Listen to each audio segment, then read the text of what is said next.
This show is sponsored by Alicia's Pillows and Things. Check out the Facebook page, Alicia's Pillows and Things, where you will find home decor you will not be able to resist at prices anybody can afford. Check out the pillows and stools of your favorite sports teams. Maybe you want a set of your kid's favorite cartoon or movie character. You can also get full body and neck pillows as well. Log on to ngscsports.com and go to the Alicia's Pillows and Things tab on the homepage to complete your order. It makes a great gift for Christmas at an affordable price. NGSC Sports. We never stop. You're listening to NGSC Sports Radio. Hear us live on ngscsports.com, where you can get awesome analysis for all things sport. Or check out our podcasts on iHeartRadio, Spreaker, iTunes, TuneIn, and much more. For our latest videos, head to NGSC Sports YouTube channel. Follow us on Twitter at NGSC Sports and like us on Facebook. NGSC Sports. We never stop.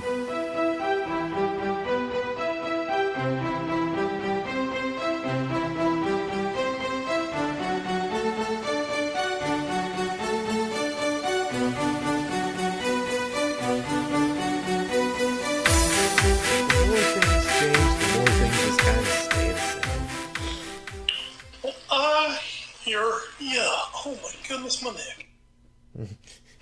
Is your neck okay, sir? I'll make it. Okay, you're gonna soldier right along as we start episode 265 of the Foreign Affair podcast. It's a big week. June is always a big month for stuff, but we'll definitely be going through all of that. Of course, I guess I should start with saying my name is Edward Green. As always, I am joined by my call-in crime, Wes Bradshaw, for today's episode of the Foreign Affair podcast. As always, we're presented by NGSC Sports at ngscsports.com. We never stop. Also, Alicia's Pillows and Things. If you... Oh, man, I didn't plan this one at all. Shit. If you, I tell you what, hey, you like Portugal? Yeah, Portugal. If you guys are psyched about winning your Nations League semifinal and you got the home crowd advantage for that final this weekend, hey, what better way to celebrate this finals appearance than by hitting up Alicia's Pillows and Things and seeing if maybe she can get you a custom designed Portugal pillow or ottoman. That would be très magnifique, as the kids would say. So go check that out. They all say that, you're right. Yeah, absolutely. They do. I'm hip. Hello, fellow kids. So go check out Alicia's Pillows and Things on Facebook, her great Facebook page there, where you can check out some of her great deals on NGSC Sports. And finally, if you have Roku TV, you can check out the Ultimate Sports Channel for free sports programming. Just get on the Roku TV and search Ultimate Sports Channel for that. If you don't have it, you can visit Roku.com to get a device that is compatible with your television. But you can also find more about the Ultimate Sports Channel at their website, esgsportsgroup.com. You can also find them on Twitter, Facebook, LinkedIn, and Pinterest via Nasha Sports. And on YouTube, they are led by their creator, Mark Heatherman. So go check out all the goodness there from the Ultimate Sports Channel. We had the Ultimate Sports weekend this past weekend. We will be doing I was going to say quick review, and it won't be that quick, the Champions League final from this past weekend. We will be doing, as mentioned earlier, a Nations League update. The semifinals took place today, aka Wednesday, as well as the second one will be tomorrow, and then the finals will be on Sunday. We also have a very quick Women's World Cup update. That starts this Friday as well, so another big month of soccer coming up here. We'll, of course, hit the news and notes. We'll do a little watch for, and then maybe we'll get a little So Elite Raw tonight. I don't know. We'll should have a little something. Ah, excellent. So we'll be very excited to cap off the pod with that. But first, as we might even give you guys a little super regional preview as well. Ooh, fantastic! I know you were posting that on the Facebook. You had the videos coming out of there. So I was in the house. I also know there is one very angry person on Twitter who is very upset at the NCAA that the Louisville pitcher was suspended for 4 games. He's very angry. He's a very angry man. That person is not me. So. No, it's true. I'm very happy. Don't worry, this person is probably suffering from PTSD. It's actually fine. Speaking of PTSD, let's head to the Wanda Metropolitano for the final of the Champions League final.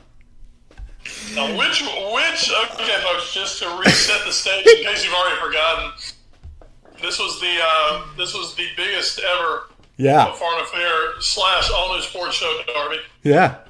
Obviously the biggest one ever. As they meet in the match for the biggest prize in world football. Mm-hmm. Old big years.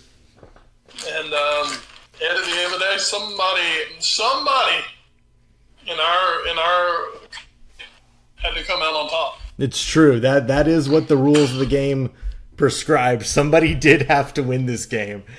I guess.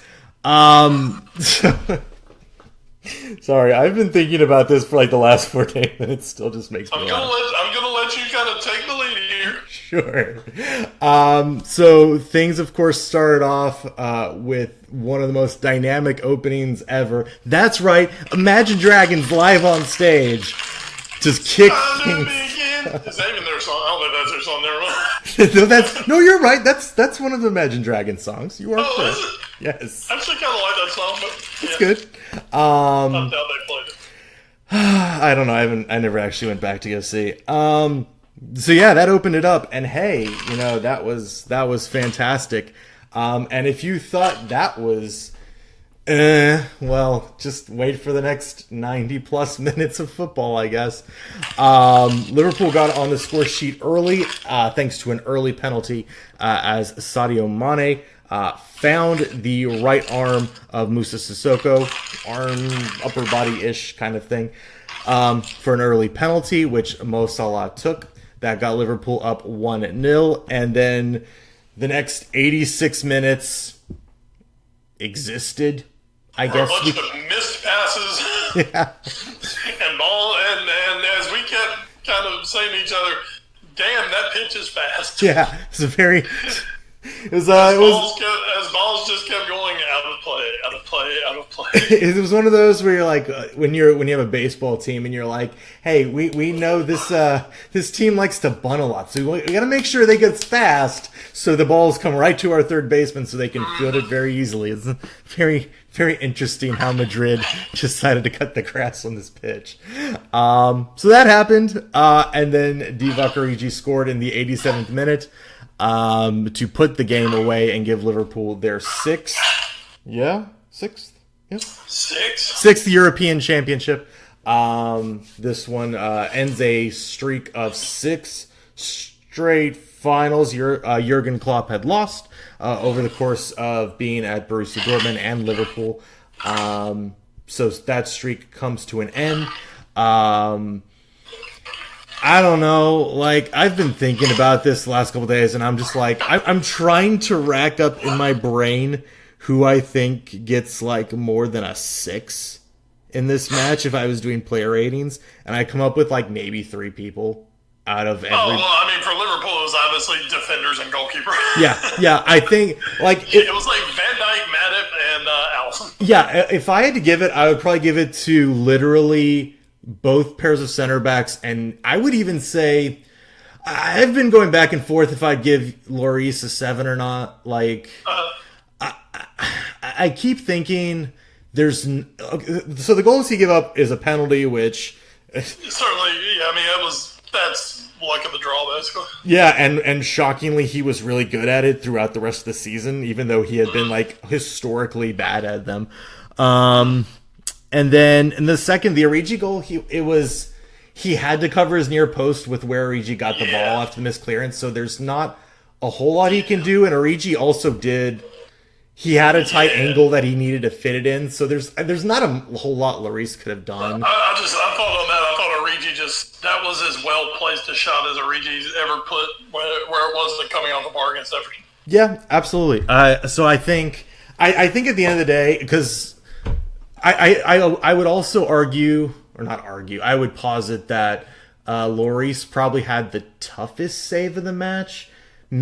I don't know if it's the Robertson one for him or Eriksen's free kick for Alisson that's actually harder. I think because Alisson had a chance to prepare for it, even though Eriksen's was maybe a little bit of a tougher save, Lloris's was more of a reaction save. So I don't know. I'd probably give them both 7s. And I'd probably give 7s to Toby and Jan for Spurs and Matip and Van Dijk, as you said, for Liverpool. After that, I'd probably give each backs like 6s maybe. And then everybody else probably gets like a 4 or maybe a 5. Midfielders, you played hard. You know what? I will actually say this. I will give Harry Winks a lot of credit. I actually think Harry Winks was very good in this game. And when I say that, I mean relative to just about everybody else in that midfield. I actually thought he was one of the most consistent things in the midfield on both sides. I actually thought he had a good game. Well, my only issue with Harry Winks is he was consistent, but much like everyone else, they never tried to really push the ball up the field. Yeah. And I mean, Winks wasn't spraying his passes all over the place, but none of his passes were ever overly effective. Yeah, there was no like ambition to them, but he was just he was safe, but he was very good at being safe.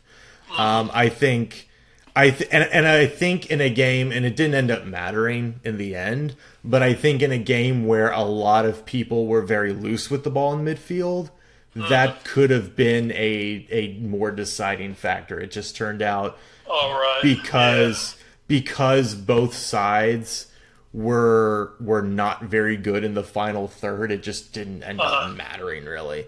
I would say I know Harry Kane's been getting a lot of shtick. I thought Kane was fine. Like, I didn't think he was bad, and I certainly don't think he shouldn't have started.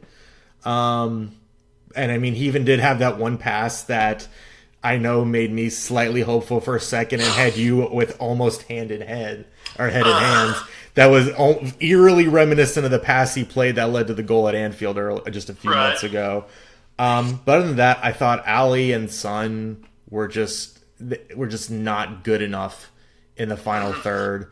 I also think Mane had a few good runs. That was about it. Salah had a few moments where he broke down the defender a little bit, but Tottenham defended well enough where it didn't end up really mattering.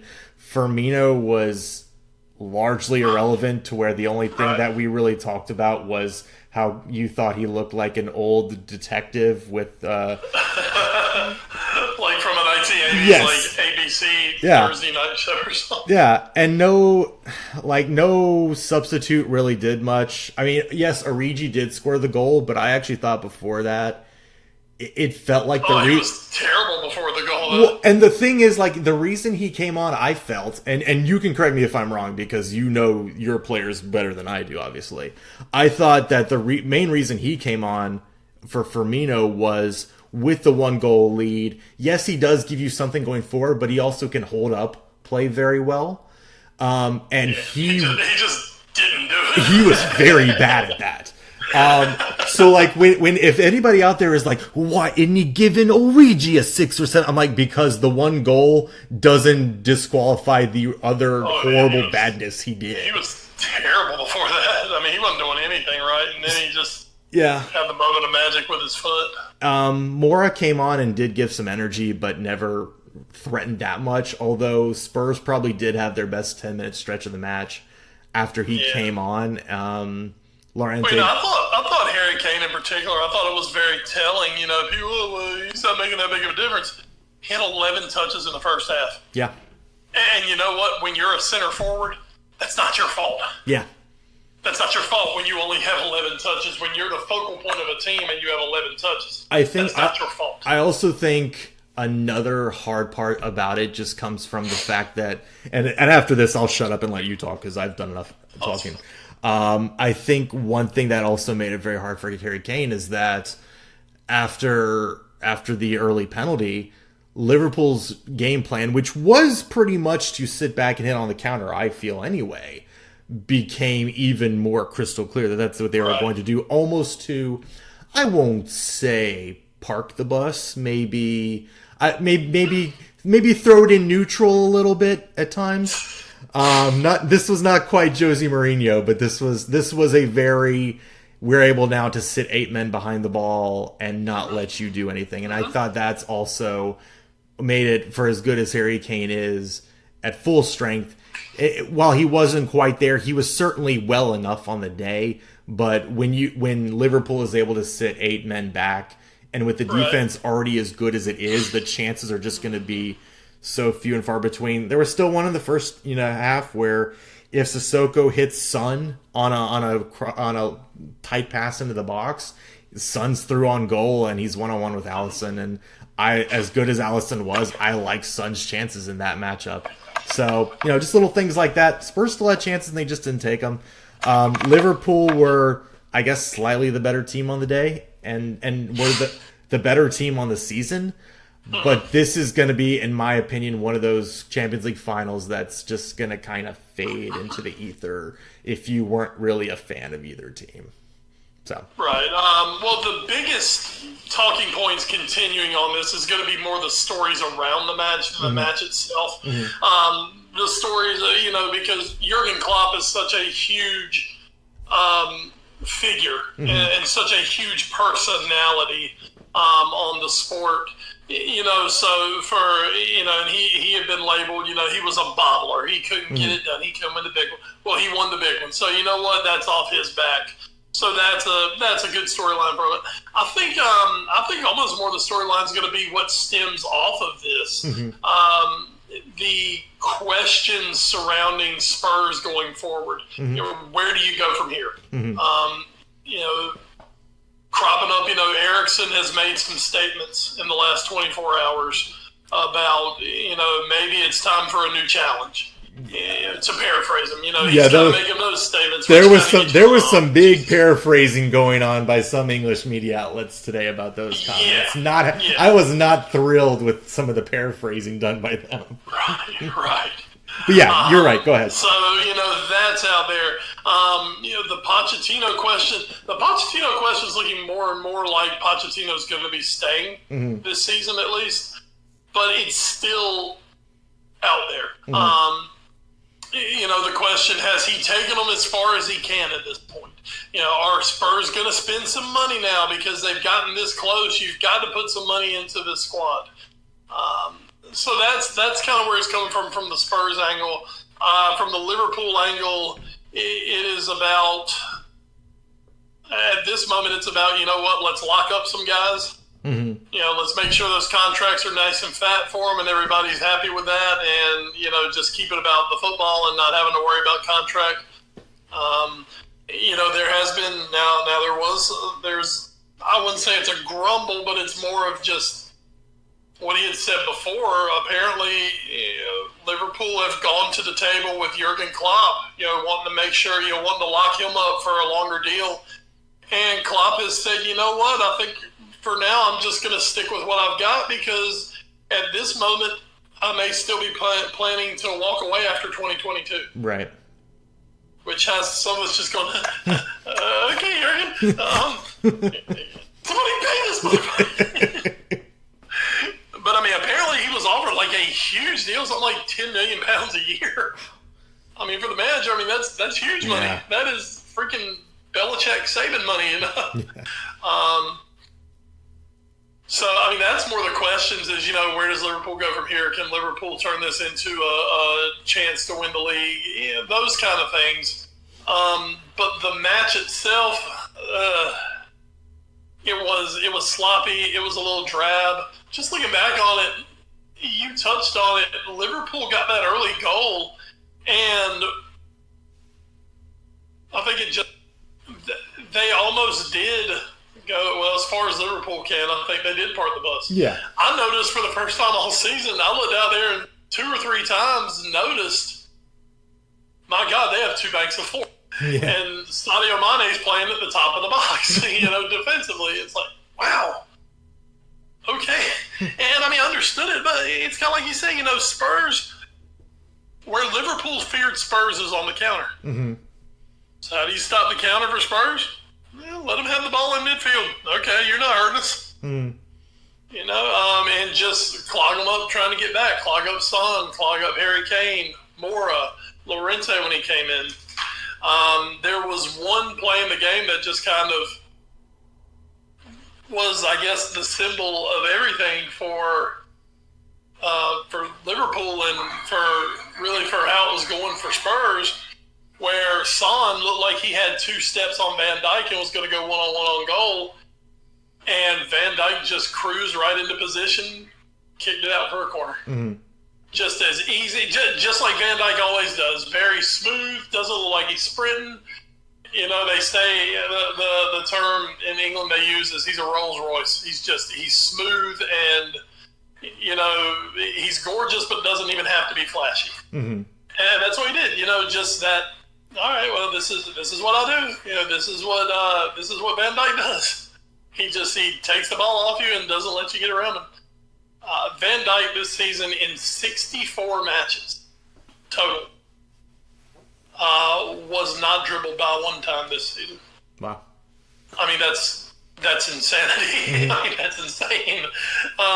For a guy, and especially a guy playing in the Premier League and the upper reaches of the Champions League, the Premier League being the speed and physical league it is, sure. Nobody dribbled past this guy this year.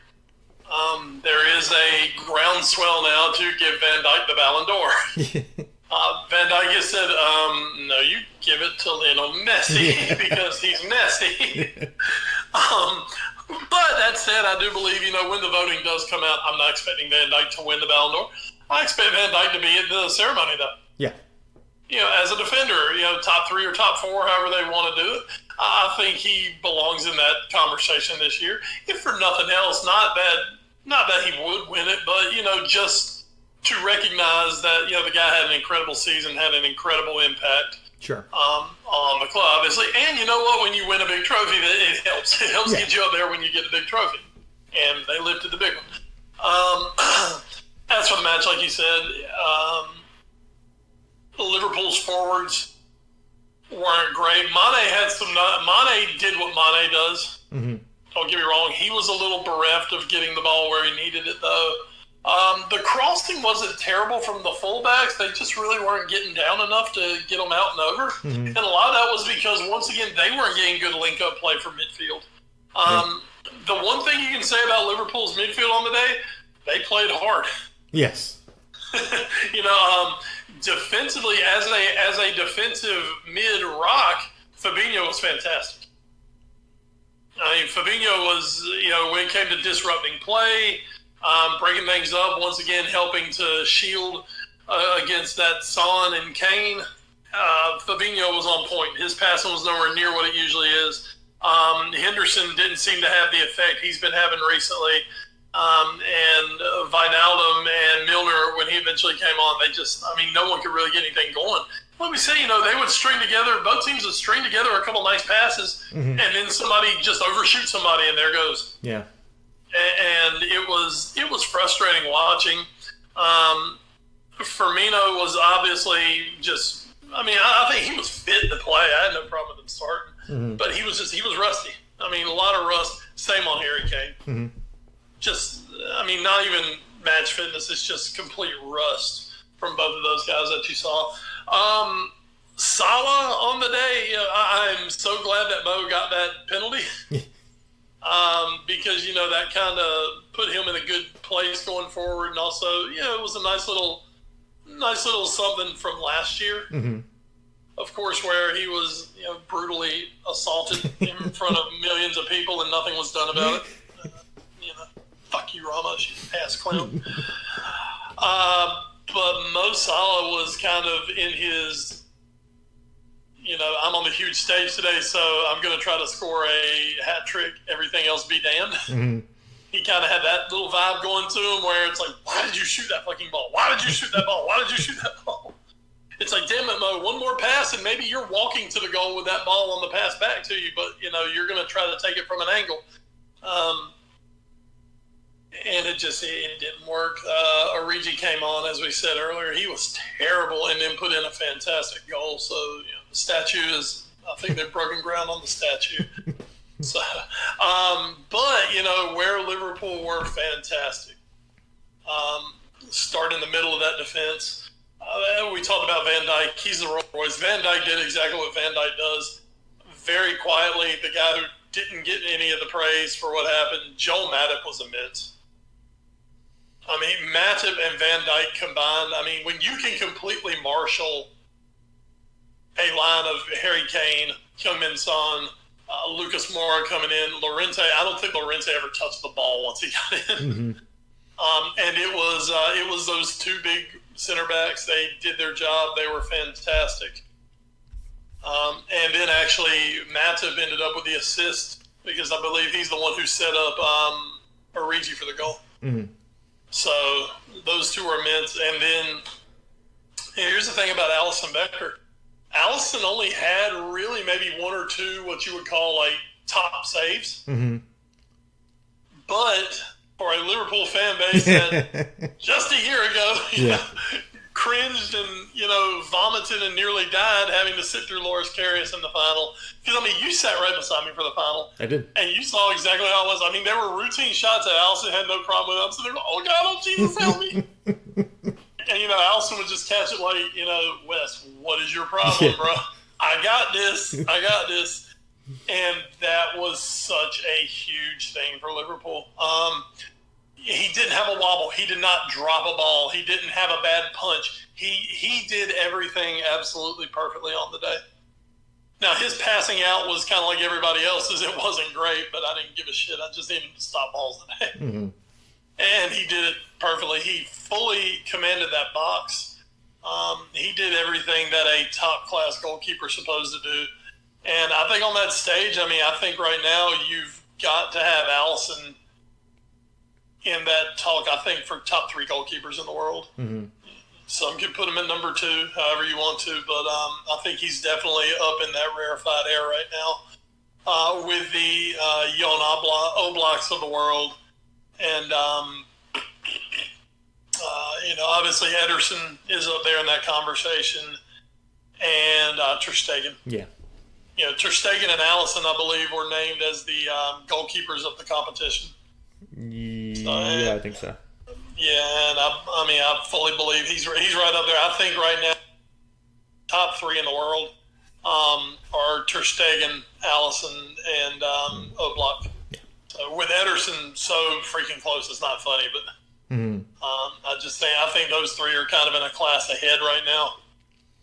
And it's, for Liverpool, who we haven't had a truly great goalkeeper. Pepe Reina was a super good goalkeeper, and then he just he had a rough last year or two. But Reina was up in that air. Mm-hmm.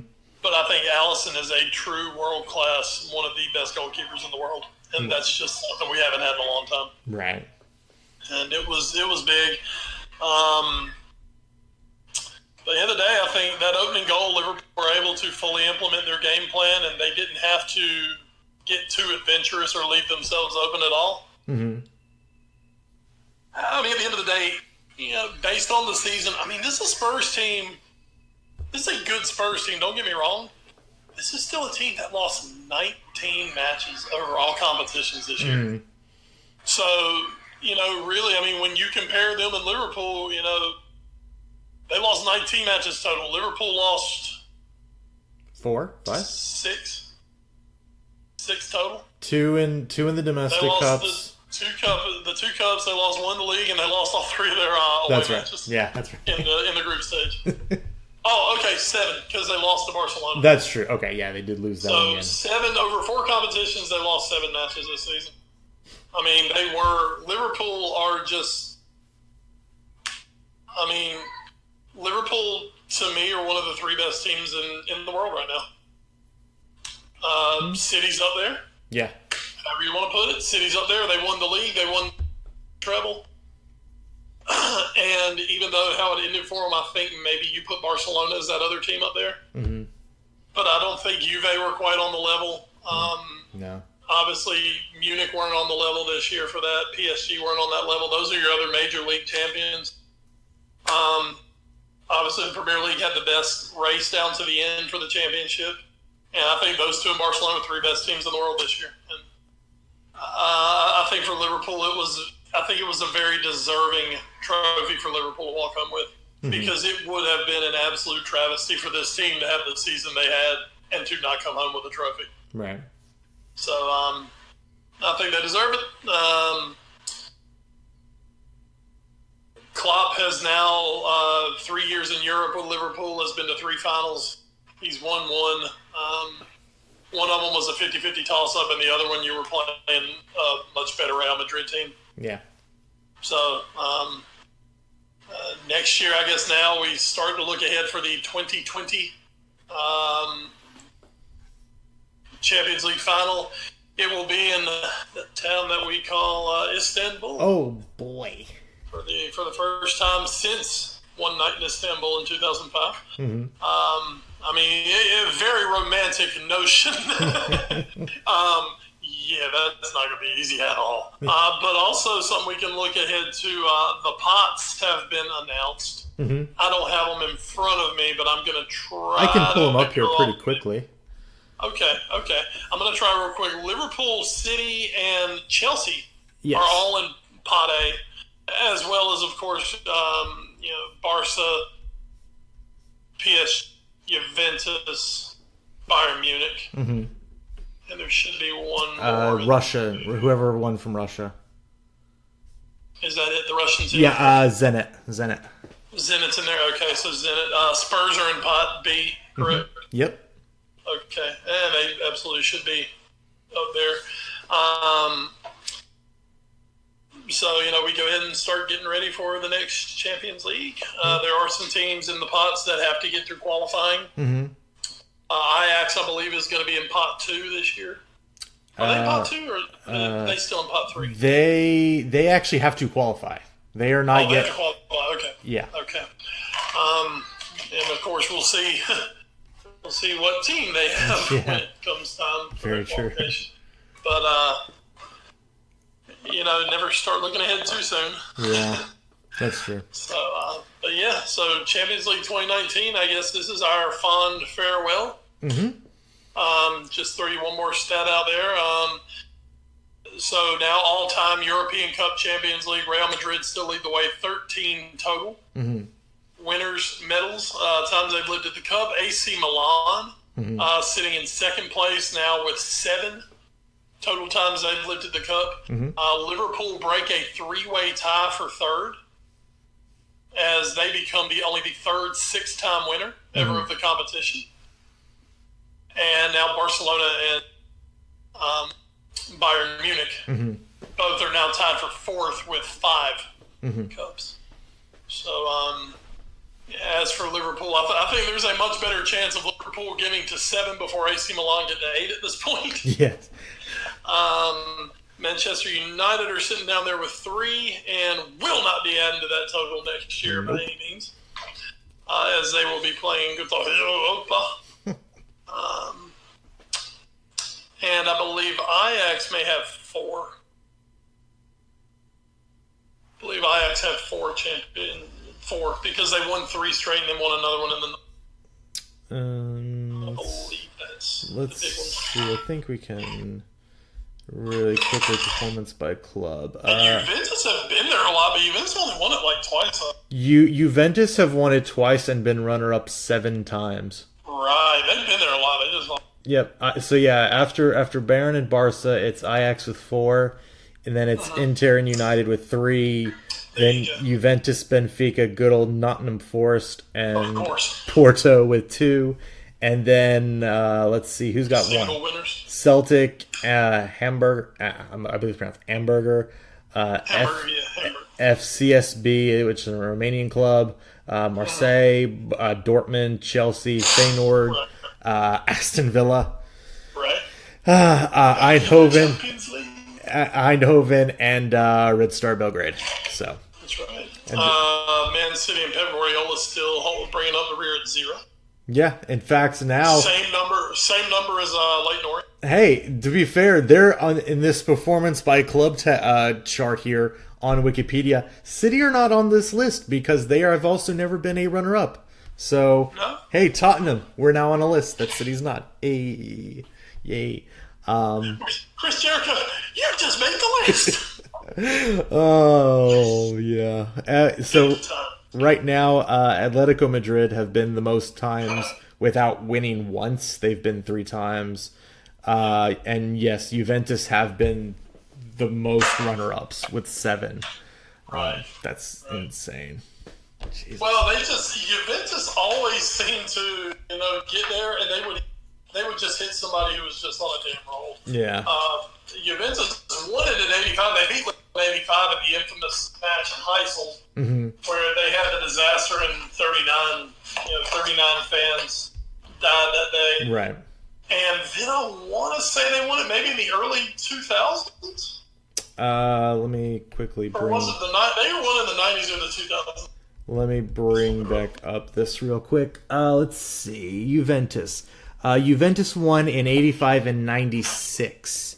96. Where they beat Ajax, who were defending champions that year. Right. Juventus then would lose the next 2 years, 97, 98. Won and then lost in 03 to Milan, and then in 15 to Barcelona, and then in 17 to Real Madrid. So the list is long but distinguished. Yes, it's history, right, Benucci? It's history. You got no history. Yeah, what's up, Benucci?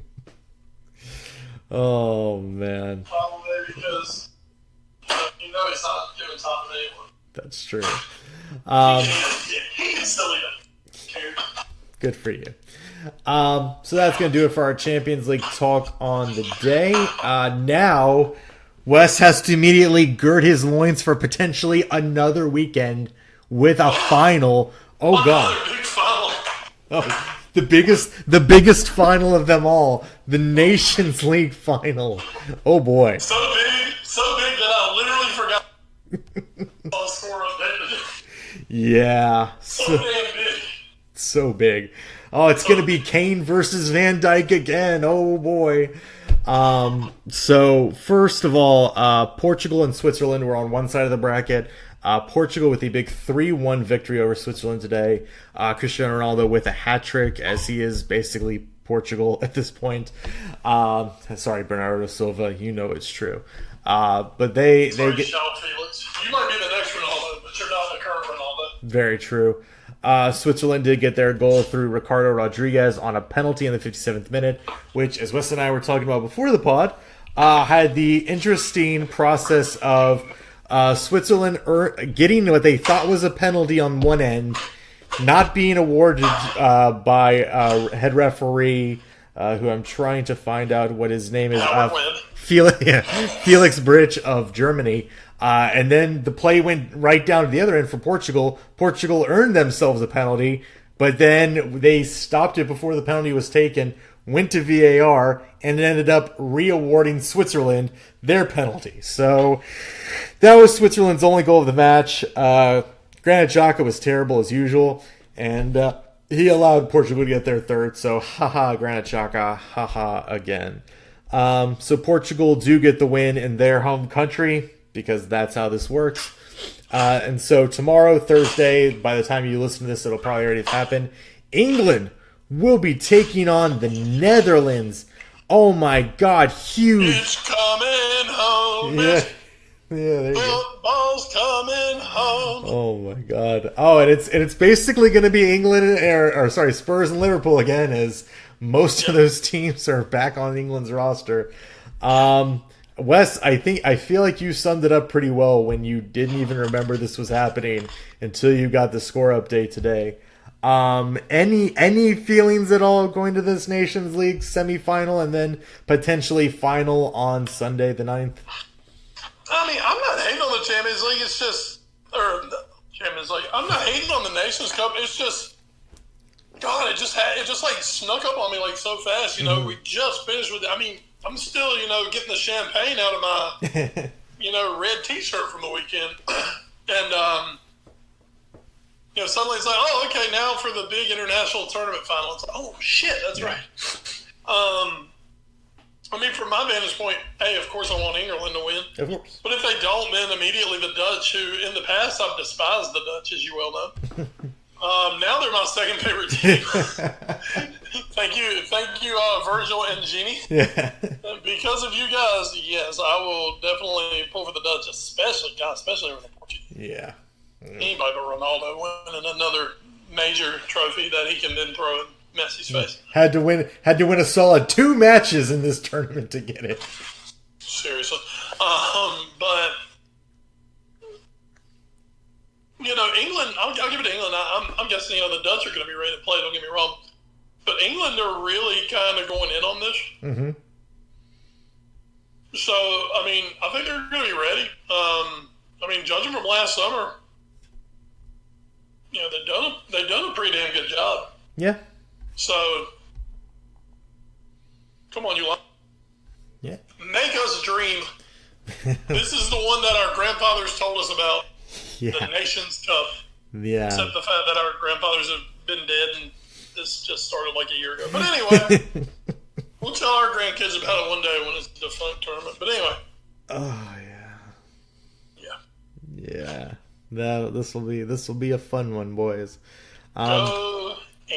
I don't he's not there. Wayne Rooney is not there still. It's got to be tough though for Southgate.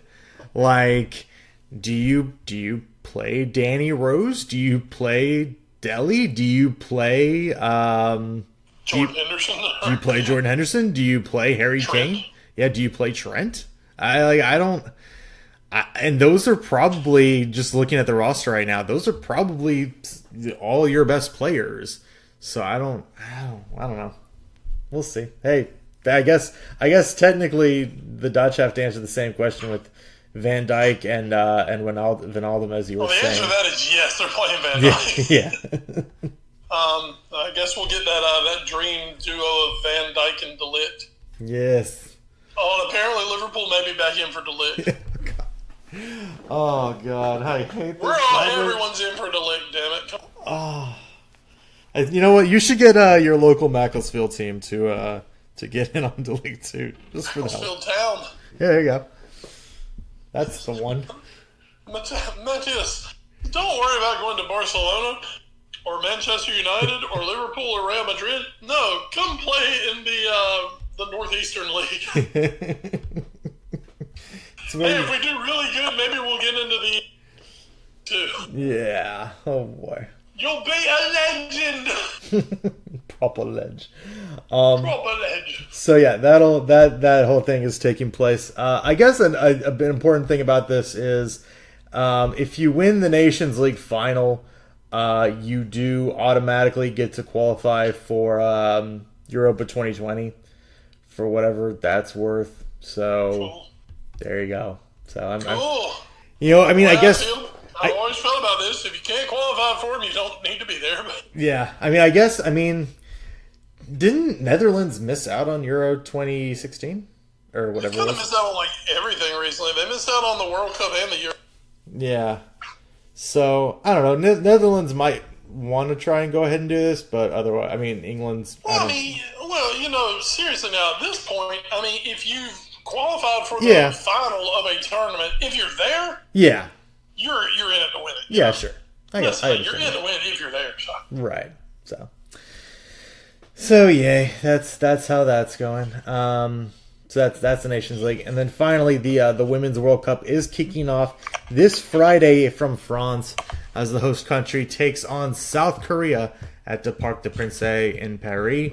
So that match will be taking place from Group A. Also in that group is Norway and Nigeria. Other teams to keep an eye on, I guess. Excuse me. Germany is in Group B. They lead that charge. Brazil is in Group C. Group D is very interesting as it currently has England as well as Japan. That was a semifinal matchup from the 2015 Women's World Cup. So will be interesting to see. Also in that group is Scotland. So that's cool. And then Argentina. And then the United States will be in Group F. Interesting for that group is, of course, Sweden is also in that group along with Thailand and Chile. But you may remember, and somebody can correct me if I'm wrong, but I don't think I am. I believe Sweden was the team that knocked out the women in the... Oh, God, what did they knock them out of? Why am I blanking on this? Was it a She Believes Cup or something? No, it was like... I feel like it was an actual, like, tournament. Why am I blanking on this? How... What is that? Because, like, I remember, like, Hope Solo threw a hissy fit about it, and... Was it the World Cup? I don't think so. Yeah, no, it wasn't. It wasn't the 2011 World Cup. What was it? Was it maybe the Olympics? Oh, I think it was the Olympics. I think it was, yeah. Oh, okay. Let me look real quick here. Yeah, okay, that's what it was. The Sweden knocked out the US in the quarterfinals of the Olympics in 2016 in Rio. That's what. Although that match was in Brasilia, but yeah, okay. I wasn't super far off. Okay, cool. So that's what it was. It was like, I know the U.S. women won the 2015 World Cup. So when did this Sweden loss happen? Was this a fever dream? No, thankfully it wasn't. I think still. So anyway, the United States will take the pitch on June 11th, which is, I believe, next Tuesday. Today's the 5th. Yep. So. Yep, Tuesday. So they will be heading out when they take on Thailand in the opener of that tournament. So do check that out. That, of course, that will all be on Fox and the Fox suite of networks. So hopefully, there's not a whole lot of Eric Winalda on there. Hopefully, fingers crossed, he's not really involved. And we'll see how that goes from France. And we'll be giving you updates on that throughout the tournament, as always. Let's hit the news and notes, and we'll start with a very sad story that came out just a little bit before the Champions League final on Saturday. But ex-Sevilla, Arsenal, and Atletico Madrid player Jose Antonio Reyes was killed in a car collision at the age of 35. Very, very sad story that happened. Of course, he was part of the Arsenal team, who were the Invincibles, and he was actually the first Spaniard to win the Premier League. That coming from Bleacher Report Football. So a tragic story, and one where the young man's life was taken much too soon through this car wreck. So. Yeah, that said, he was doing like 135. Yeah. So, hate it, but guys have to think. Yeah, it is a shame that some people just feel the need to test the limits like that, and unfortunately, that can be the result. So tragic story there. So we will take that aside, put that aside, and and move on to another story. And I was going to do a cheeky bit about, Champions League final controversy. Farcical, some people called it. And there's going to be an emergency meeting to right some wrongs of the Champions League final in Africa. So the Confederation of African Football, this story coming from FootMob, they're calling an emergency meeting to talk about what happened in their Champions League final. ES Tunis defended their title with a 2-1 aggregate victory over Wydad Casablanca. Youssef Bilali scored the only goal of the game in the 41st minute before Wydad appeared to equalize, but the goal was wrongly ruled out for offside, And with the VAR system seemingly not working, oopsies, Wydad protested at length. Eventually, the referee called an end to proceedings, with Tunis able to celebrate being crowned champions for a second successive season. However, CAF has now announced an emergency committee will be held on June 4th to consider what happened in the final. The first leg of the final, which ended in a 1-1 draw, was also hit with controversy. Egyptian match official Gihad Grisha was suspended for 6 months after a complaint from the Royal Moroccan Football Federation. CAF's statement on the Egyptian referee suspension confirmed he was banned for, quote, poor performance. Granted, obviously, on the world stage, the African Football Champions League does not have the same, maybe, gravitas that the European Champions League holds. But this is an absolutely insane story, and I'm actually shocked that that a team basically protested enough that the match official was like, all right, we're done. The other team just wins. That seems like the most bizarre end to a match I've ever heard of, and even more so than that crazy shit that happened in Argentina a couple months ago. Like this is bonkers that actually took place, and then the match official was like, "No, you guys protested too much. We're done." It's insane. Good times, man. Good times. Good times in Africa. Wow, that is. Yeah, I don't do Africa, man. So there's so much shit going on over there. I don't know what's the truth, what's not the truth, who's skimming what, who's doing who. Just all I need to say is send Mane, Salah, and Keita back in one piece. Or I'm bringing SEAL Team 6 and we're going to do some damage. Oh, man. Let's do what he says. I'd really rather not have an international incident, boys. So let's do that. So, hey. Oh, man. Insanity. So that's what happened there. We'll do a little transfer news now. Real Madrid, with the first of what seems to be their 147 signings they're going to do this summer transfer period, have signed Luka Jovic from Eintracht Frankfurt on a 6-year deal. The 21 striker will be coming over for about 70 million euros. So, Wes, this is the first in what looks to be a very, very, very, very, very, very, very, very, very, very long line of players that Real Madrid look to be not only interested in, but look to be getting pen to paper on. Absolutely. And Jovic, they've got one who right away, but he's definitely one that can stay and develop. 21 years old. Really burst on the scene this year in Germany. Had a great season. Was huge in Eintracht's run of the Europa semifinals. Mm-hmm.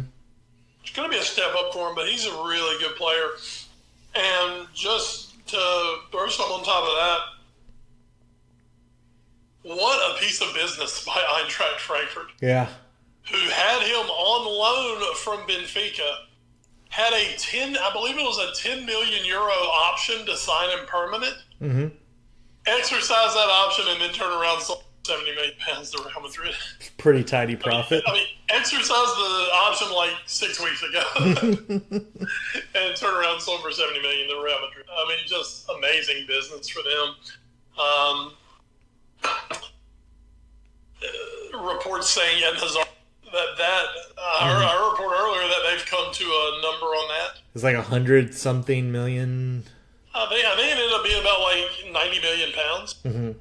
Which you're sitting, that's it. But I mean, last year of his contract, it's still a shit ton of money going to last year of your contract. Yeah. But it looked like that's going to get done. Real have spots to fill. They have things to do.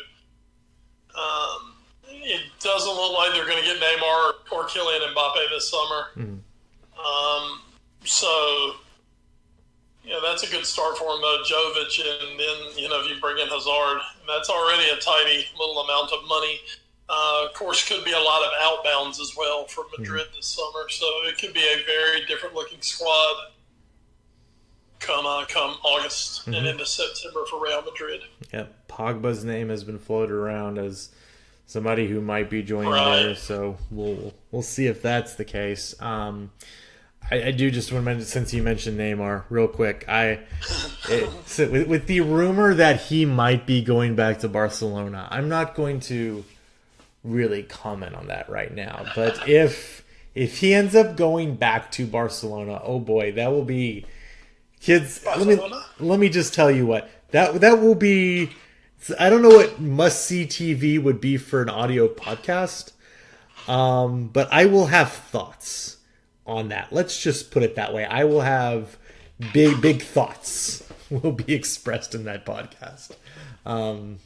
Yeah, it'll be a fun time. Fun time if that actually ends up going through. Someone who will also be leaving his club after a 2-year loan, effectively, James Rodriguez, whose star has fallen so hard since we started doing this podcast. I'm so sorry, James. His 2-year loan. Really suffered from us. Yes, he has. We take this one on ourselves. His 2-year loan spell at Bayern Munich has come to an end, and according to Karl-Heinz Rummenigge, excuse me, James himself actually asked for the option of the permanent deal not to be taken up. So James will be heading out back to Real Madrid, where he's still under contract through 2021. Although, Wes, as you just mentioned, there's some people that might be outbound.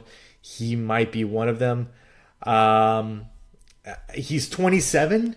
Obviously, there's still something left in there, but he's also been very injury plagued throughout the last couple years. So it will be interesting to see if maybe a Premier League team wants to take a run at him. I don't even know if he would translate well though to the Premier League. So just with the way his skill set is, or if he's maybe even durable enough to come to the Premier League. But this is a very big crossroads that James Rodriguez will now find himself at. To me, James, fantastic talent, obviously. Mm-hmm. But James, he had that amazing World Cup. Yep. And then everything just came so thick and fast. He played basically 1 year at Monaco. Mm-hmm. Coming from I think he came from South America, went to Monaco. Mm-hmm. Played 1 year and suddenly everybody in the world wanted just over. Mm-hmm. And since then, his confidence has taken a massive boost. It's just been a cluster. Mm-hmm. For James. Yeah, I think he's almost a poster boy of it. Just too much, too fast. Mm-hmm. And he had that great World Cup, and suddenly that was the guy that had to go. Madrid had to have him. I'm just wondering if James is kind of broken a little bit. Maybe.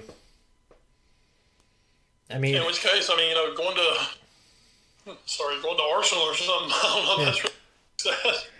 Yeah, maybe he has to end up going to Italy or something and playing for a club over there. Maybe it's back to France. Maybe he can latch on. The thing is, somebody's got to be able to pay for him. Yeah, that's true. Because kind of like Gareth Bale, like you said, he signed through 2022. Mm-hmm. So he's just sitting back making his money right now too, and a lot of guys aren't going to take a big cut in pay to go from somewhere like Real to, let's just say Monaco, even though Monaco's in a terrible spot right now. But to go back somewhere smaller than that. If you go to France, the only place that could significantly afford him, obviously, would be, PSG. I don't think PSG are really up for him right now. So. Yeah. I don't know if anybody outside of Juventus in Italy could even afford him. So. Right. I don't know. Maybe. I don't know. Do you think Napoli could bring him in if they wanted him? I don't know if they even would want him. They got the money. Okay. That's the biggest problem. I just don't know if they got the money. Gotcha. Okay. I bet Chelsea would love to bring him in. Hey, I see what you did there. Hey. Oh, the gift that keeps on giving. That will not give them James. So that we'll see what happens to James. As obviously somebody is going to take a flyer on this kid, and we'll see where he ends up. And hey, maybe it's just Real. Maybe Real gives him a shot, and see what he can do for them. Finally, in news and notes, this is just a funny story. This comes from us from Deadspin. Great headline for this article. England's FA hopes internet shaming will prevent the lads from acting like absolute knobs.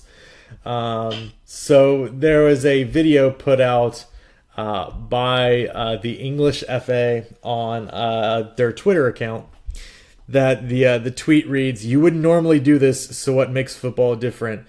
And has this absolute, like, just generic frat looking dude, like, doing a bunch of frat boy things, like throwing a bicycle just randomly into a river and jumping on cars and throwing beers in a restaurant. And the idea is that all these social media comments come in of the videos of him doing this, and he's reading, and all the comments are just, these terrible, absolutely awful, shameful, blah, blah, blah, blah, blah. And this guy looks so remorseful as he's reading these comments.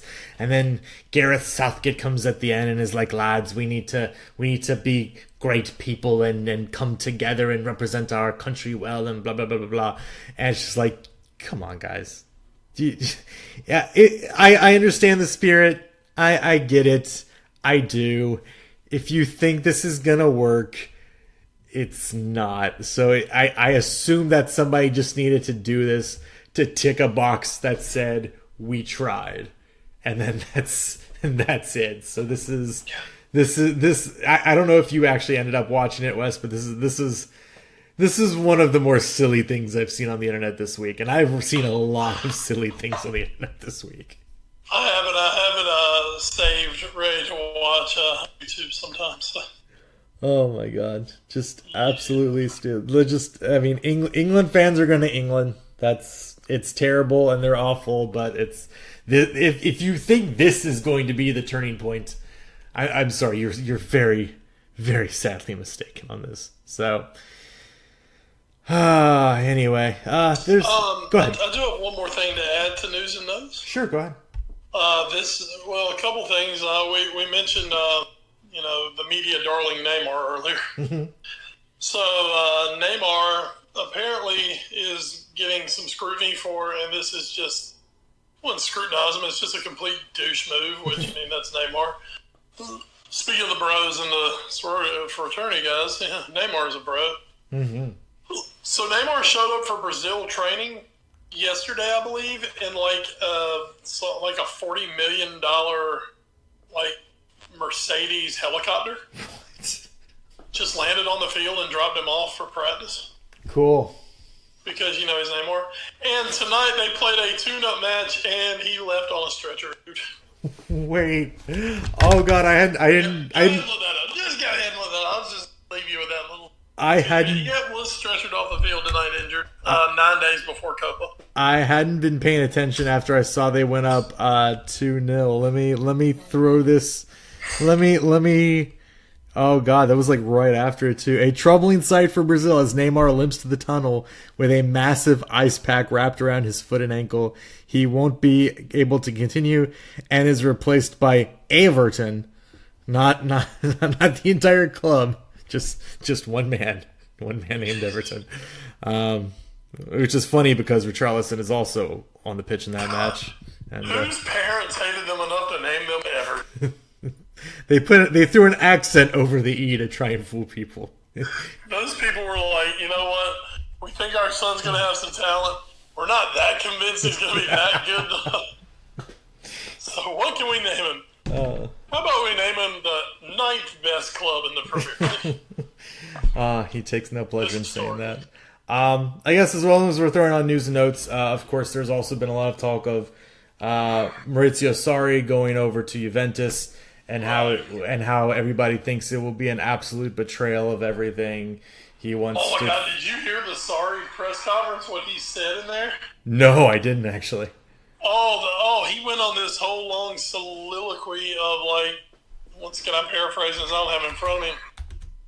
But basically he said, I'm not saying I want to leave Chelsea, but I am growing weary of being away from elderly parents and long-suffering friends. Oh, my God. Basically saying, yeah, I want the hell out of here. I want to go back.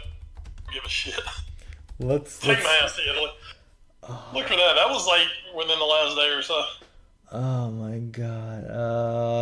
Maurizio's like pulling no punches. Let's see if I can like. I mean, it's so far now that like basically analysts in England are saying, you know what, if they don't come to an agreement for him to take the job, that they might just have to go ahead and fire him. Jesus, that's fantastic. I mean, he basically came out and was like, I'm so over this place. Oh my god, that's wow. That's no, because what I had seen was this. Jorginho. Jorginho was the one who said it. Jorginho sends warning to Maurizio Sarri as Chelsea manager prepares for Juventus job.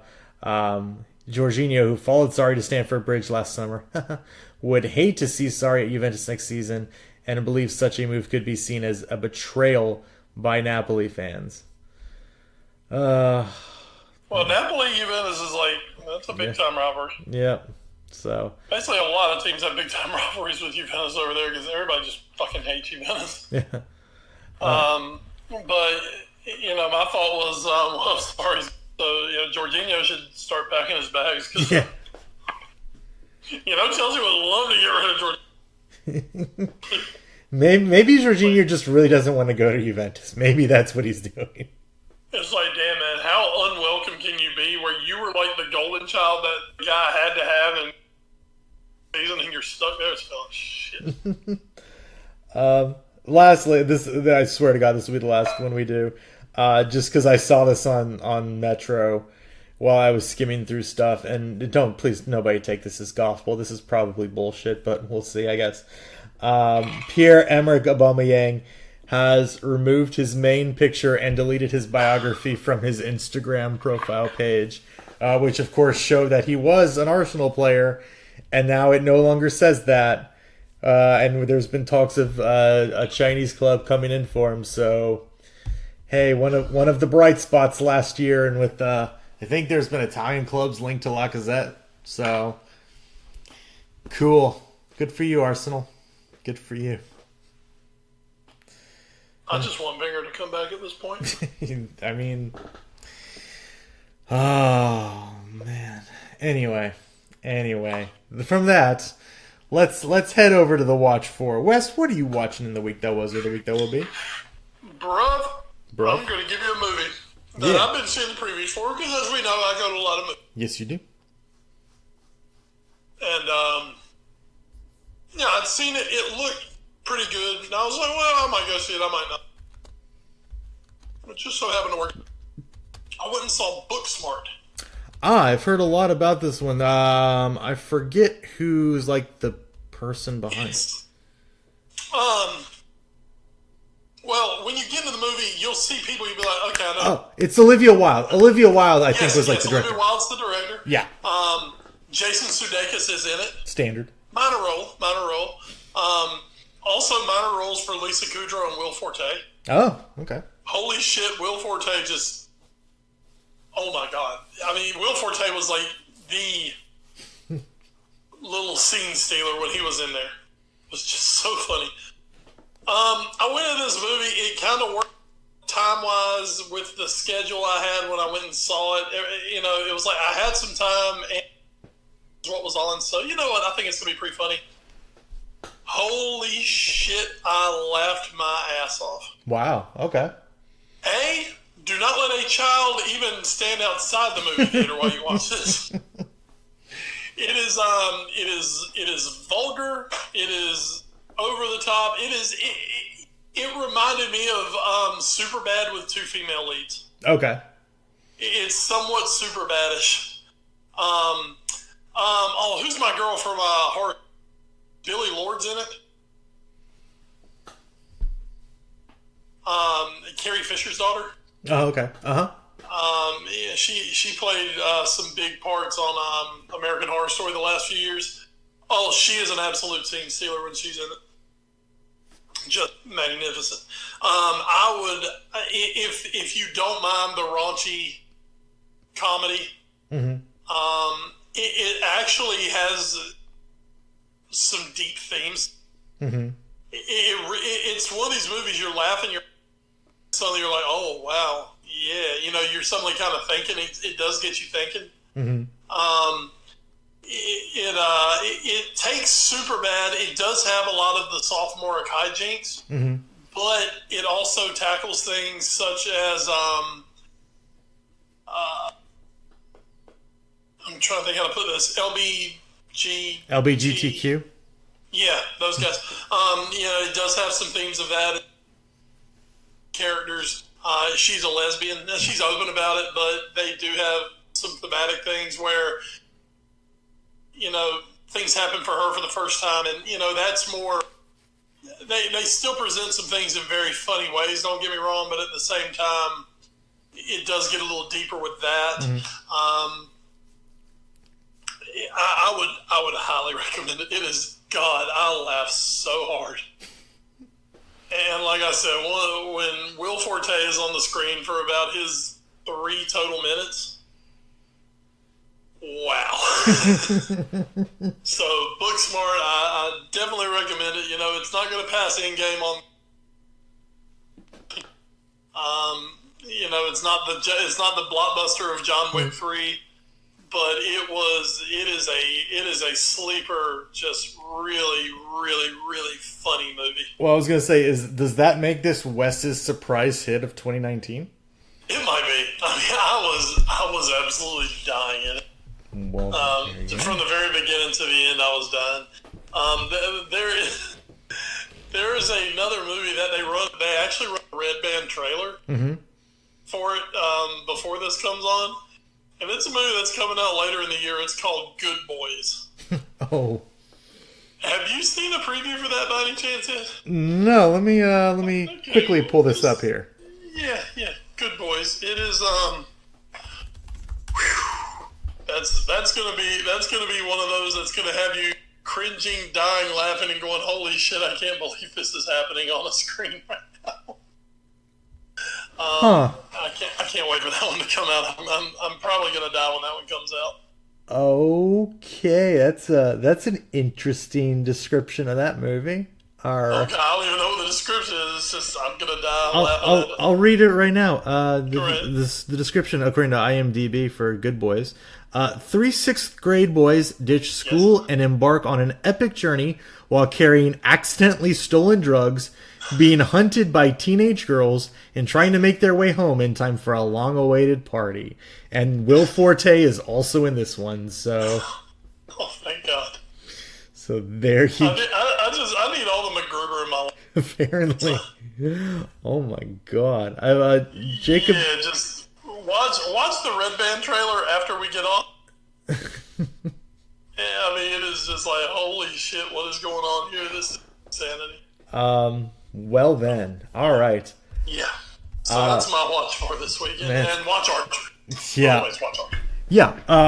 So I'll take over. Archer 1999 opens in fantastic fashion. Very, very interesting. There are a lot of very nice moments in the show as usual, and that's still that whip smart, quick dialogue that they're known for.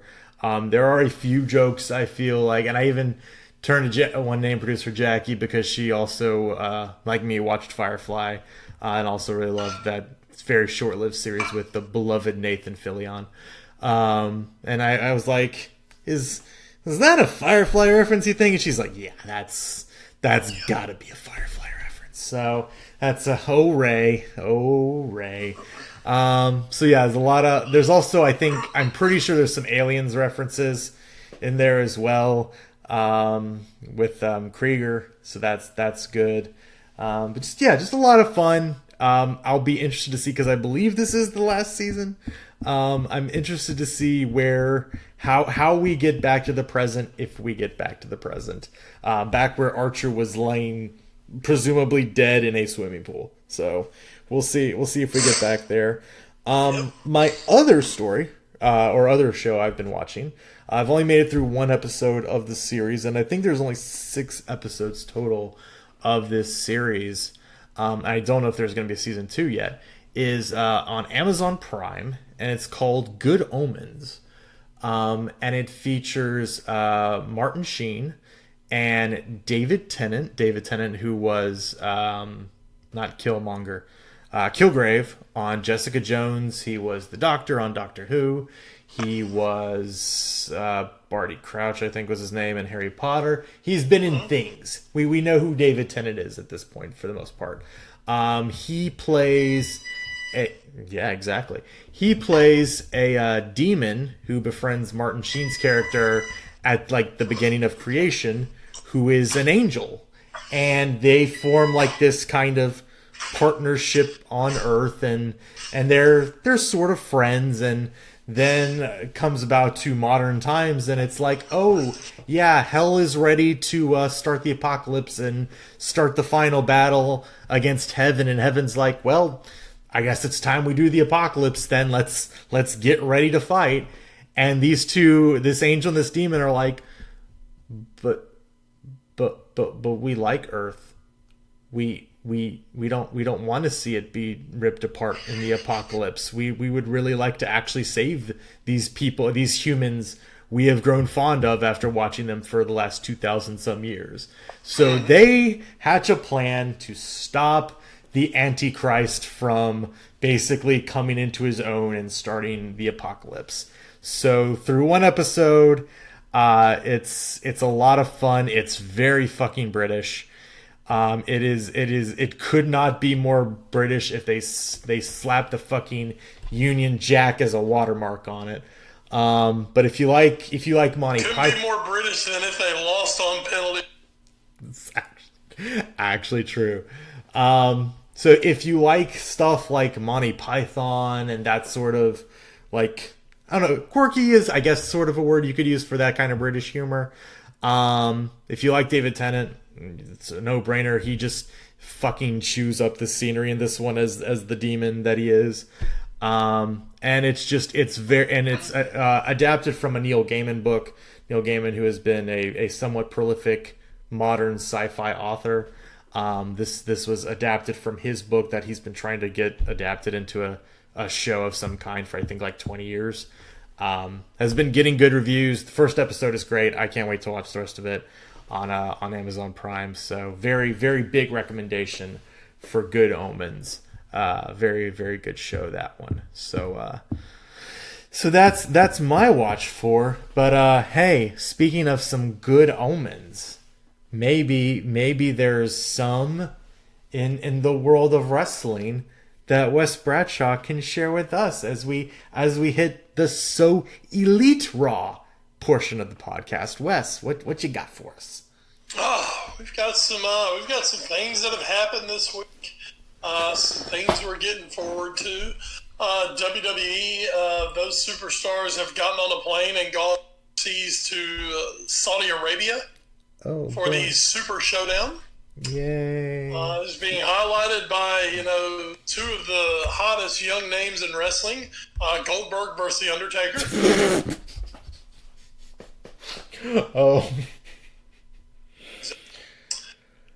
50-man battle royal. On that again this year. Hopefully we'll get something as sweet as Titus O'Neil face planting under the ring again this year. Yes. Which was kind of the moment of last year. I mean, it'll be a fine show. Don't get me wrong. I'm not really clamoring to get to it and watch it myself. It'll be fine. It'll be fine. But yeah, it's just, I mean, suddenly out of nowhere, this Undertaker Goldberg thing, I was like, wait, what? That's so weird. Okay, cool, sure. See, fry. Okay. So yeah, that's kind of your WWE update this week. On the AEW front, nothing really big AEW wise this week. But Jon Moxley, the former Dean Ambrose, has continued to make waves. Of course, made his debut about a little under 2 weeks ago at Double or Nothing, coming out of the crowd and basically dropping everybody's ass. Omega, Jericho, the referee. We had spoken and stated that he was going to be making his debut in New Japan Wrestling. Mm-hmm. And he did. In the process, he defeated Juice Robinson and won the NJPW, New Japan Pro Wrestling United States Championship. Juice. So Ambrose has immediately come in and made a big impact there. Has got a belt walking out of New Japan. For New Japan, they're having their big summer show, the Dominion show, coming up actually on June the 9th.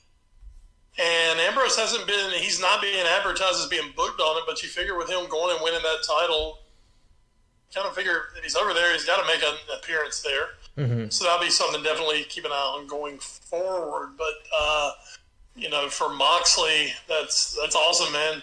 He's coming in, he's making huge waves since hitting the ground running. For, AEW, New Japan, basically all these, it has, we've seen big stars leave WWE over the last few years and go on to the indies. That's not new.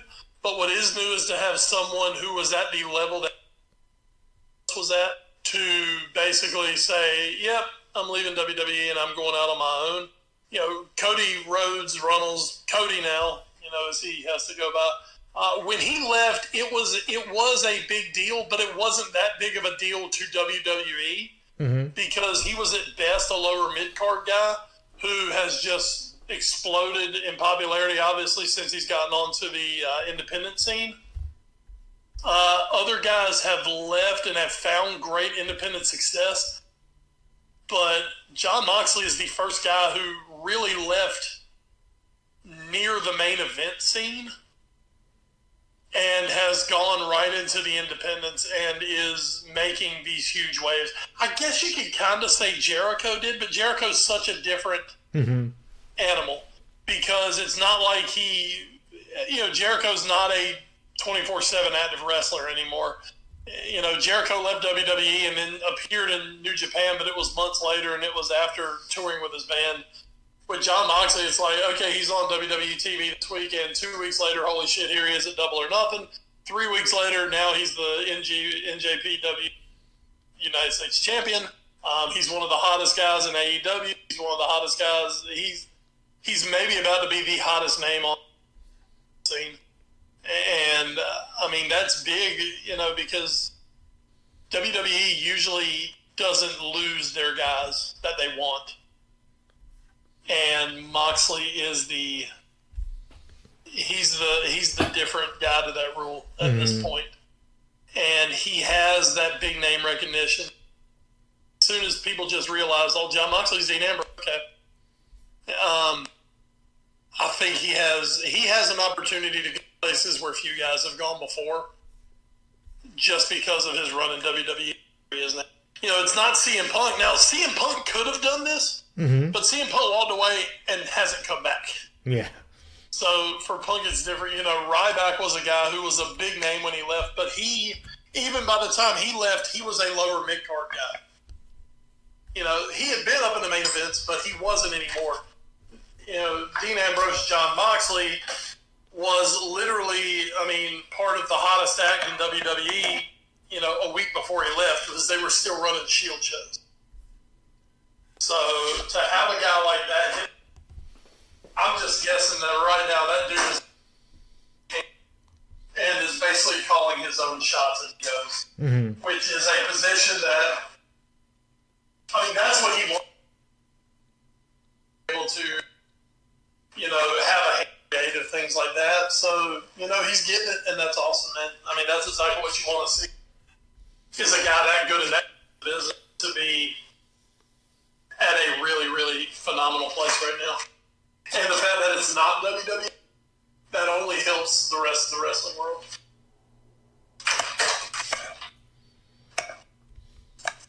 So, but anyway, that's pretty much Elite So Raw, So Elite Raw this week. Next week we'll see what we got. Well, next week will be a phone-in, so we'll see what we get. Gotcha. There you go. Alrighty. Well, that will pretty much then do it for episode 265 of. Are we going to do our regional preview here in our anything else? I was going to let you do that in your anything else. Yes. Edit this. Yeah, I'll definitely edit this part out to make us look more. Okay, ready? And 3, 2, 1. Okay. Right. Yeah, that's it. Awesome, man. Yeah. Well, let's continue on super normally with the end of this podcast. That's episode 265. We're so stupid. Of the AFA pod.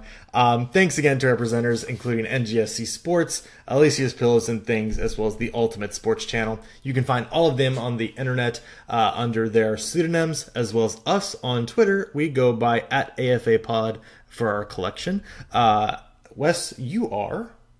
I'm at West Bradshaw 21. I am at Edward Green. You can also find us on Facebook, Instagram, and YouTube via our parent show, The All New Sports Show. You can email us at that address, allnewsportsshow@gmail.com. Thanks to our podcast providers, including Podbean.com, Stitcher, Spreaker, iHeartRadio, the TuneIn Radio app, Google Play Music, and the iTunes Music Store. Podcasts can also be found on YouTube as well, so go check that out. So that'll do it. As Wes mentioned, I think, unless I edited it out. The next week will be Wes will be joining us from Parts Unknown for I guess England corner, maybe. we'll see what that'll be next. We'll figure it out. I'll be joining you from my vehicle on There you go. We'll have something to talk about for sure. He will definitely be talking about at least one England match. Maybe if we're lucky, we'll get two. So we'll be checking that out, and I'll be of course keeping you guys up to date on any transfers that happen, as well as recapping the Nations League finals and the first week of play from the Women's World Cup. But that is for next week. That'll do it for this episode of the podcast. But before we get out of here, Wes, is there anything? Wait, I have the better one. Wes, you look like you have something to say. Do you? No, I'm good. Fuck you. Folks, I promised it to you, and I haven't brought. We're gonna give you a little college baseball super regional preview. We're doing this for one reason and one reason only, and that's because East Carolina's still alive. And if they weren't, it'd be dead to me. So until the World Series started, I just needed something to watch on TV. And of course, NCAA baseball is one of our things that we really enjoy. It's not one of those, major TV sports until the World Series comes on, but, we enjoy it. We keep up with it. Your Virginia Cavaliers have won it in the very recently, the last few years. They have been champions. My East Carolina Pirates have yet to actually make it to Omaha. But Ed, this could be our best chance to do it. It's closing. Other than that, there are just some strong super regionals, and we'll take a quick look at them, and you definitely pop in with your thoughts as well. Sure. The Los Angeles Super Regional looks like probably the biggest mismatch of them all. Number 1 overall seed, number 1 team in the country, UCLA taking on Michigan. Michigan's surprise winners of the Corvallis region. That was with Oregon State. Hey. Oregon State, one of 2 teams that just had substantial falls from their earlier season. I will say this real quick, since you did mention East Carolina and your ties. There is an East Carolina tie in Michigan, by the way. What's the Michigan tie? Current head coach of the Michigan Wolverines is former East Carolina, I believe, third baseman, Eric Bakich. From back. Shut up! Bakich is the coach out there? Bakich is the coach of Michigan. Unless something has changed, and I'm going to look up really quick, because if this is wrong, I'm going to feel really stupid. Let me look this. I actually watched a lot of the Michigan game the other night. Watch it on TV. So let's look. You can keep going. I'm going to look this up just to make sure I'm not. There's another little East Carolina connection here. East Carolina actually went to Los Angeles early this year and played 3 against UCLA when they were number 1 in the country. UCLA beat them in all 3. They were all 3 tight baseball games, though. So, just some. There's your little East Carolina. I will mention, Bakich is still the coach. Nick Schnabel is one of his assistants. Okay. Who also went to East Carolina. Right. Back in, I don't remember when he went to East Carolina, but yeah. Back in the day. Yes. Back in the day, that was definitely pre-Clark LeClaire Stadium, I believe. Yeah. Oh, he was there at the same time Eric was in the 99 and 2000 seasons. Yeah, so, late 90s. Yeah. All right, let's move on. UCLA, big favorites in that one. Yes. Super regional. This is going to be a good one. This is the number 8 versus the number 9 national seeds.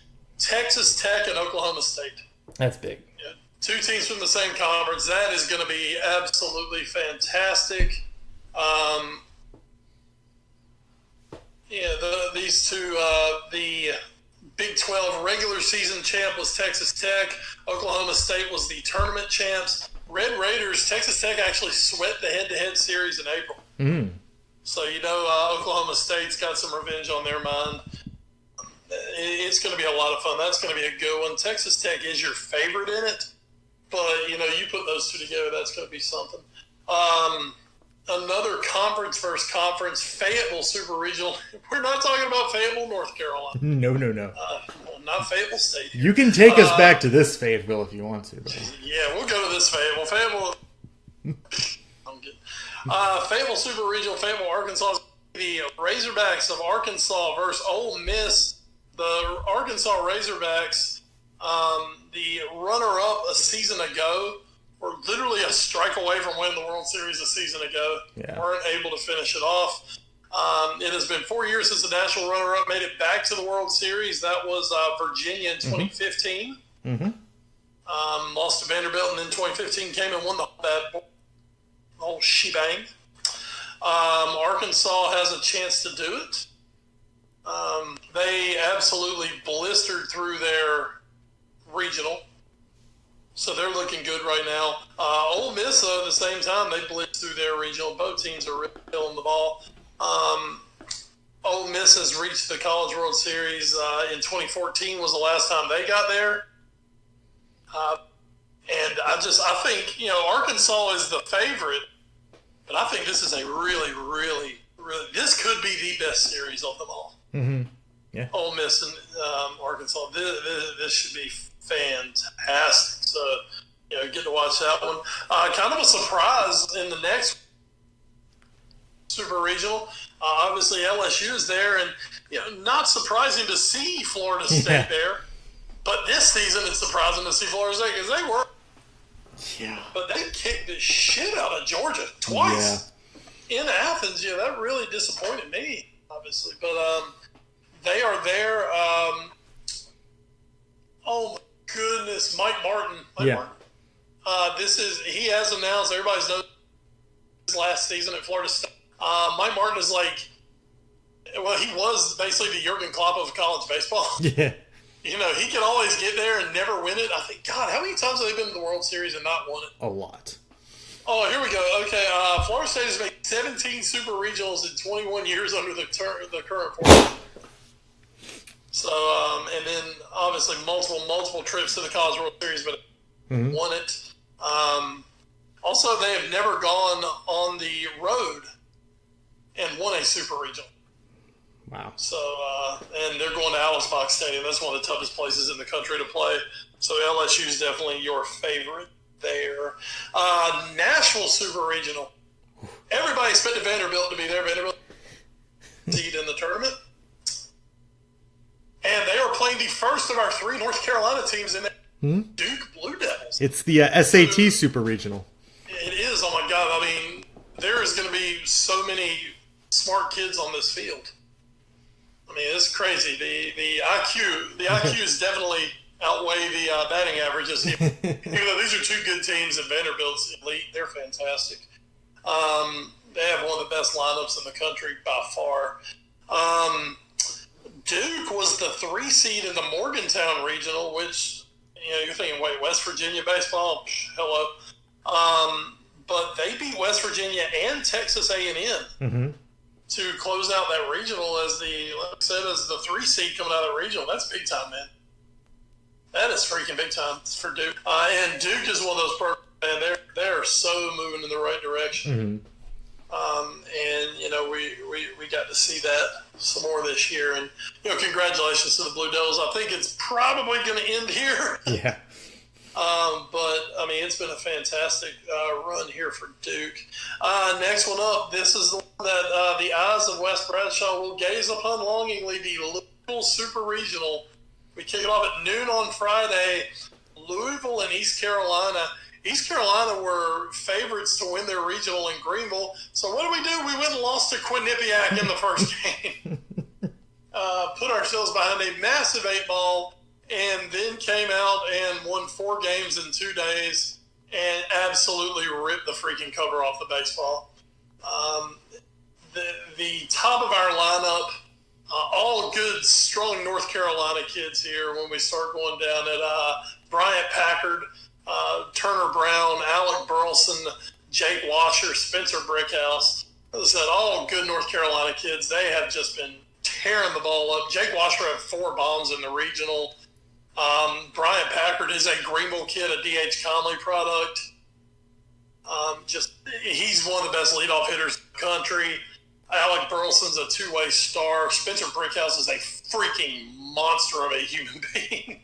I mean, he is a huge first baseman. He can rip. And Jake Washer, we call him the power washer because, yeah. Like I said, just absolutely tearing the ball off tearing the cover off the ball in the regional. East Carolina has 2 really good starting pitchers. Jake Agnos just got drafted by the Yankees in the 8th round. Cooch. I call him Cooch. As our number 2. Really good. They've got some power arms out of the bullpen. And then you've got, we mentioned Alec Burleson. He's a really good 2-way player. He can come in and pitch. East Carolina's got a hell of a chance. Also, suspension, we talked about this for a minute. Louisville's All-American closer, 100, kid who basically throws like 102, got ejected during the Louisville Regional, was suspended for 4 games. That suspension runs out after game 2 of the Super Regional. Yeah.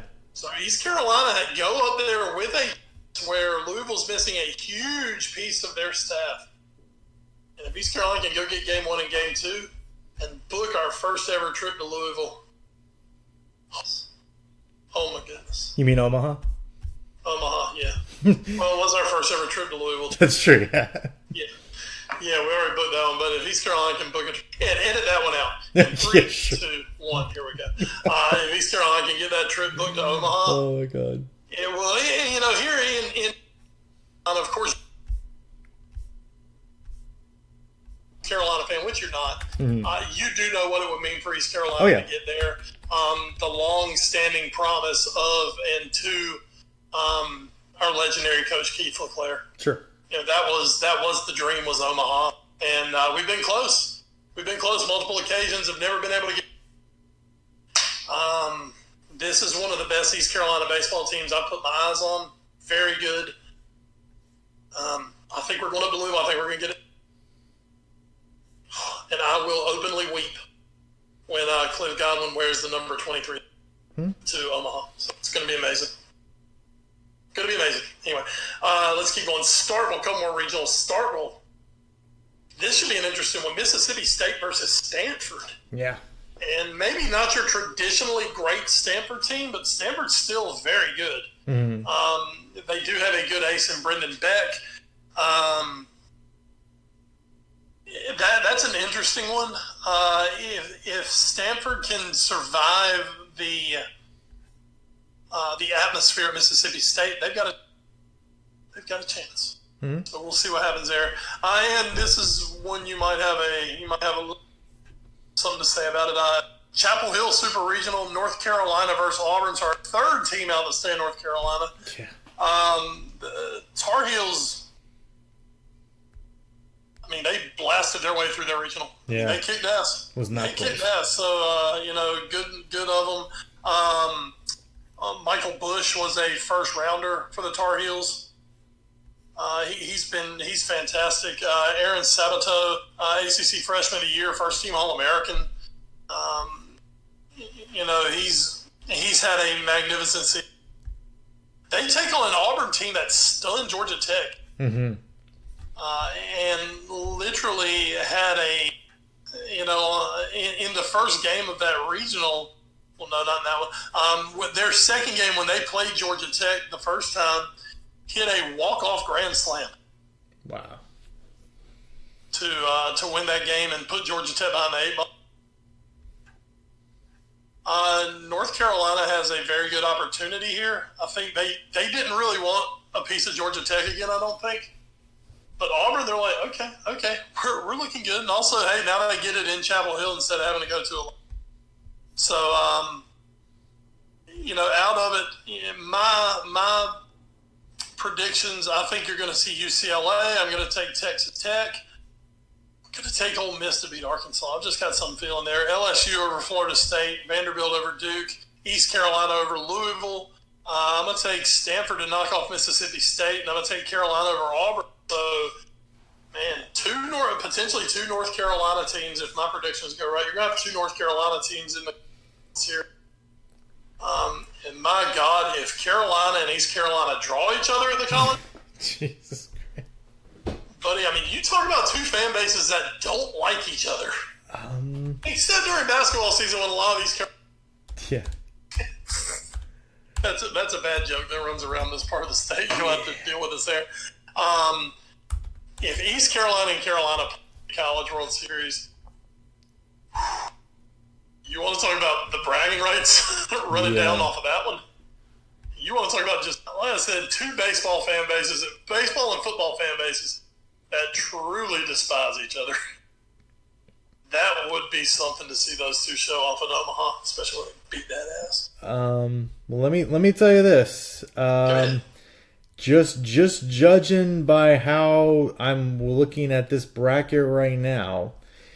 So I haven't looked at the actual bracket, so it is possible that East Carolina versus North Carolina, if they both advance to Omaha, could be what looks like either a winner's bracket final or first loser's bracket elimination game, potentially. So that they would be on the same side of the final 8 of Omaha. They'd be in that, they're the same 14 pod.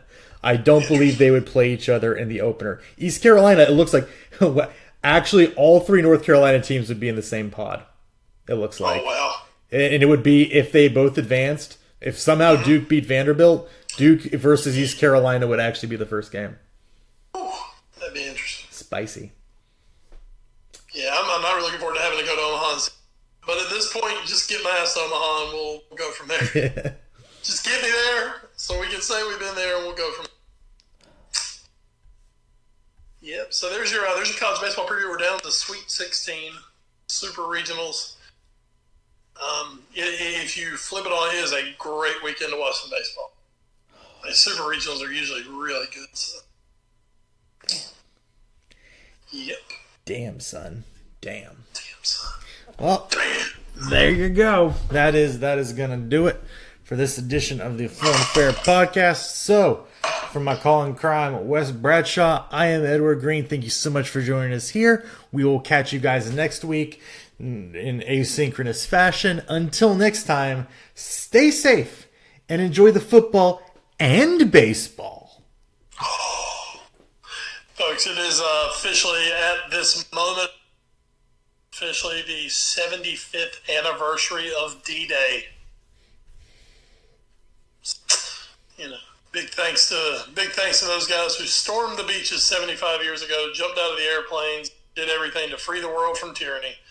Because Hitler can kiss all of our asses. Yeah, fuck Nazis. Fuck you, Hitler. You gonna say goodnight to anybody, or? Good night, Normandy. Or good morning at this point. Whatever. We'll edit that. Don't worry. Thank you. And 3, 2, 1. We're done. Yeah. We're done. Oh, man.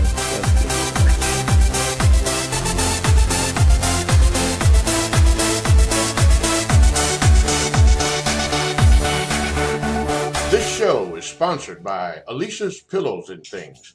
Check out the Facebook page, Alicia's Pillows and Things, where you will find home decor you will not be able to resist at prices anybody can afford. Check out the pillows and stools of your favorite sports teams. Maybe you want a set of your kid's favorite cartoon or movie character. You can also get full body and neck pillows as well. Log on to ngscsports.com and go to the Alicia's Pillows and Things tab on the homepage to complete your order. It makes a great gift for Christmas at an affordable price. NGSC Sports. We never stop. You're listening to NGSC Sports Radio. Hear us live on NGSCsports.com, where you can get awesome analysis for all things sport. Or check out our podcasts on iHeartRadio, Spreaker, iTunes, TuneIn, and much more. For our latest videos, head to NGSC Sports YouTube channel. Follow us on Twitter at NGSC Sports and like us on Facebook. NGSC Sports. We never stop. We never stop. We never stop. We never stop. We never stop. We never stop. We never.